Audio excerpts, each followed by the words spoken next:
দোকানের রাবড়ি তো অনেক খেয়েছেন, এইভাবে একবার বাড়িতে নিজেরাই বানিয়ে খেয়ে দেখুন।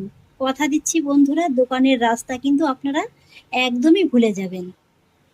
নমস্কার বন্ধুরা, অনুভার রান্নাঘরে আরো একটি নতুন পর্বে সবাইকে স্বাগত জানাচ্ছি। আমার আজকের রেসিপি লাচ্ছা রাবড়ি।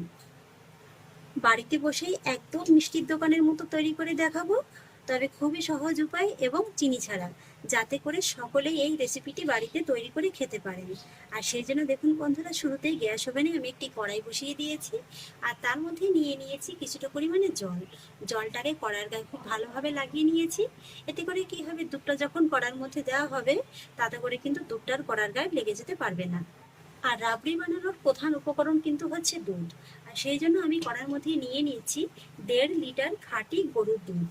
এখানে যদি আপনাদের হাতের কাছে খাঁটি গরুর দুধটা না থাকে, সেক্ষেত্রে কিন্তু আপনারা প্যাকেটের ফুল ক্রিম দুধটাও ব্যবহার করতে পারেন। আর সেই সঙ্গে নিয়ে নিচ্ছি 3-4টির মতো ছোট এলাচ, মুখটাকে ফাটিয়ে নিয়েছি। এতে করে রাবড়ির মধ্যে খুব সুন্দর একটা ফ্লেভার আসবে। তবে আপনারা অপছন্দ করলে এখানে কিন্তু এলাচটাকে স্কিপ করে যেতে পারেন। আর এবার আমি দুধটাকে নেড়ে চেড়ে একটু দুধটাকে ফুটিয়ে নেব। আর বন্ধুরা, চেষ্টা করবেন রাবড়ি বানানোর জন্য এই ধরনের বড় কড়াই কিংবা বড় যে কোনো পাত্র নেওয়ার। তাহলে কি হবে, আপনাদের রাবড়িটা তৈরি করতে কিন্তু সুবিধা হবে। শুধুমাত্র দুধ দিয়ে কোনো রকম বাড়তি উপকরণ ছাড়া, চিনি ছাড়া যে এত সুন্দর একদম মিষ্টি দোকানের মতো রাবড়ি বাড়িতেই তৈরি করা যায়, যে আপনারা ভাবতেই পারবেন না। আমার এই রেসিপিটি ফলো করে আপনারা বাড়িতে একবার তৈরি করে খেয়ে দেখুন। কথা দিচ্ছি, বারবারই কিন্তু খেতে মন চাইবে। আর সামনেই জামাই ষষ্ঠী, আর জামাইদের জন্য কিন্তু শাশুড়িরা এইভাবে বাড়িতে বসেই খুব সহজেই একদম দোকানের মতো রাবড়ি তৈরি করে খাওয়াতে পারেন। তবে কি, রাবড়িটা তৈরি করা একটু ধৈর্যের ব্যাপার, একটু সময় সাপেক্ষের ব্যাপার। তবে কিন্তু তৈরি করা খুবই সহজ, যে কেউ একবার দেখলেই কিন্তু খুব সহজেই বানিয়ে ফেলতে পারবেন। আজকে আমি রাবড়ির পরিমাণটা একটু বেশি করব, তাই কিন্তু দুধের পরিমাণটা একটু বেশি নিলাম। তবে আপনারা কিন্তু দুধটা কম বেশি করে নিতে পারেন। এই যে দেখুন বন্ধুরা, হাই ফ্লেমে জাল করে দুধটাকে আমি খুব সুন্দর করে ফুটিয়ে নিয়েছি। দুধটা দেখুন টকবক করে কিন্তু একদম ফুটতে শুরু করে দিয়েছে। ঠিক এই কারণেই কিন্তু আমি একটা বড় কড়াই কিংবা জায়গা নেওয়ার কথা বলেছি। দুধটা দেখুন খুব সুন্দরভাবে ফুটে গেছে, অথচ কিন্তু দুধটা বাইরে পড়ে যাচ্ছে না। আর রাবড়িটা তৈরি করার জন্য কিন্তু একটু বড় পরিসরের প্রয়োজন, যাতে করে সরটা আপনারা কড়ার গায়ে খুব ভালোভাবে লাগিয়ে নিতে পারেন। আর ঠিক এই পর্যায়ে কিন্তু আর দুধের ভেতর কোনো নাড়াচাড়া করা যাবে না। আর গ্যাসের ফ্লেমটাকে একটু কমিয়ে দিতে হবে। আর কমিয়ে এইভাবে মোটামুটি 5 মিনিটের মতো একটু অপেক্ষা করতে হবে।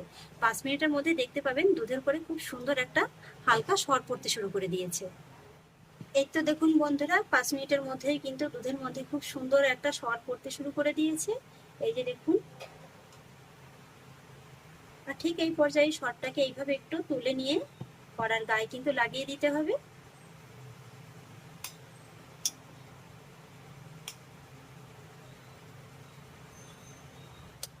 তারপরে আবারও কোনো রকম ভাবে নাড়াচাড়া করা যাবে না, এইভাবে আবারও 5 মিনিট ছেড়ে দিতে হবে, যাতে করে সরটা খুব ভালোভাবে পড়ে।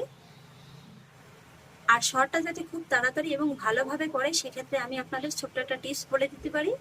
আপনাদের হাতের কাছে যদি এরকম একটা হাত পাখা থাকে, তাহলে এইভাবে একটু পাখার সাহায্যে উপর থেকে একদম হালকা করে একটু হাওয়া দিতে পারেন। এতে করে কি হবে, সরটা কিন্তু খুব তাড়াতাড়ি মোটা হয়ে পড়বে। তবে এটা যে সবসময় দিতে হবে তা কিন্তু নয়, মাঝে মাঝে একটু দিলেই হয়ে যাবে। আর এই রেসিপিটি করা যেহেতু একটু সময় সাপেক্ষ, ঘরে যদি আপনাদের কোনো কাজ করে থাকে, এই রেসিপিটি করার ফাঁকে ফাঁকেও কিন্তু আপনারা কাজগুলো সেরে নিতে পারেন। আবারও দেখুন সরটা কত সুন্দরভাবে পড়ে গেছে। এই যে দেখুন, সরটাকে একই রকম ভাবে আবারও তুলে দেব। আবারও কিন্তু সরটাকে আমি খুব সুন্দরভাবে তুলে নিয়েছি। আর এইভাবেই কিন্তু 5 মিনিট বাদে বাদে সরটাকে তুলে নিতে হবে।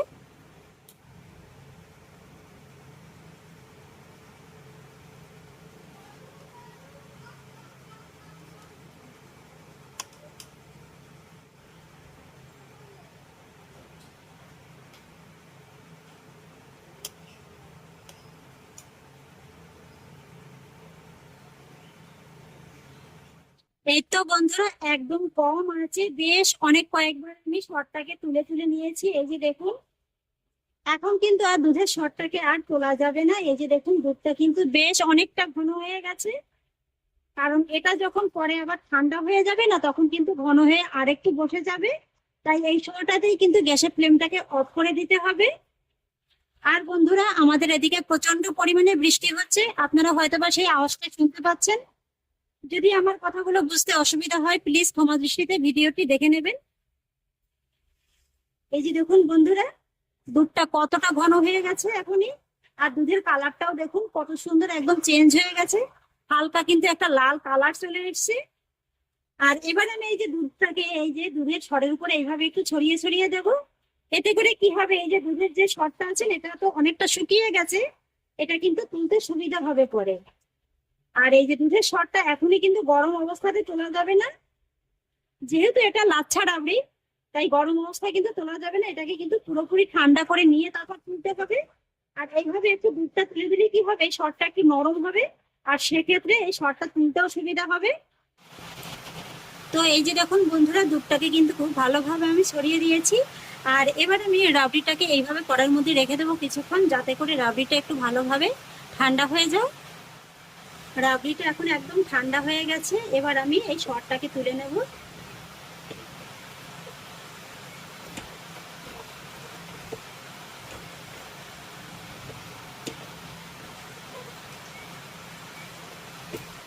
এটা যেহেতু লাচ্ছা রাবড়ি, তাই কিন্তু একটু টুকরোগুলো বড় বড় ধরনের হবে, দোকানেও কিন্তু এরকম বড় বড় ধরনের হয়।